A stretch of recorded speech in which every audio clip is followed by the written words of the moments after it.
မင်္ဂလာပွဲပြည့်ရဲ့နောက်သူမဟာရောက်ခမဘူးရိုးသေးစွာပြုစုပါတယ်ခင်မုန်းဖြစ်သူကတနေကုန်ဂိမ်းစော်နေရကိုလည်းသူမကယူမဆိုင်ပါဘူးရောက်ခမဖြစ်သူကသူသားကိုတာဝန်ယူမှုမရှိဘူးဆိုပြီးစူပူတဲ့အခါခင်မုန်းဖြစ်သူကသူ့ရဲ့ပထမဆုံးချစ်ကိုပဲချစ်တာပါလို့ပြောပေမဲ့အမဖြစ်သူကတော့အေးအေးဆေးဆေးပါပဲ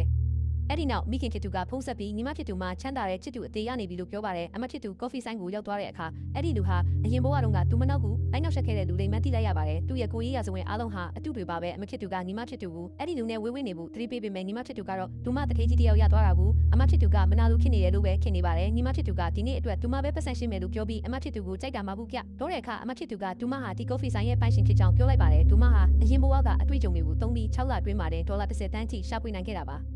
အဲ့ဒီလူလိန်ကအမချစ်သူကိုသူ့အာယုံဆိုင်မှုရအောင်မလုပ်ဖို့တတိပေးတဲ့အခါအမချစ်သူကသူမရဲ့ပတ်စံရှာတဲ့လမ်းကြောင်းမှာလာမရှုပ်ဖို့ပြန်ပြောလိုက်ပါတယ်သူမကဘီယူမဆိုင်လေးထိုးလူကသူမရဲ့အာယုံဆိုင်မှုကိုပို့လို့ခြင်းလေးဖြစ်လာပါတယ်ရောက်ခမဖြစ်သူကတားဖြစ်သူကိုစိတ်ကသွားတာကြောင့်ချွေးမဖြစ်သူကိုနိုင်ငံခြားကိုခေါ်သွားပါတော့တယ်သူမဟာတားဖြစ်သူကမိသားစုစီးပွားရေးကိုဆက်ခံနိုင်ပါမလားဆိုတာကိုလည်းစမ်းသပ်ချင်နေတာပါတားဖြစ်သူကသူ့မိသားစုကုမ္ပဏီကဘာလုပ်တာလဲလို့ပြန်မေးတဲ့အခါမှာတော့မိခင်ဖြစ်သူဟာလုံးဝကိုစိတ်ကုန်သွားပါတော့တယ်အဲ့ဒီနောက်သူမဟာချွေးမဖြစ်သူကိုကုမ္ပဏီတစ်ခုထောင်နိုင်အောင်ကူညီပေးခဲ့ပါတယ်ဒီဘဝမှာတော့အမဖြစ်သူဟာသူမရဲ့ကံကြမ္မာကိုသူမကိုယ်တိုင်အပြည့်အဝထိန်းချုပ်နိုင်ခဲ့ပါပြီ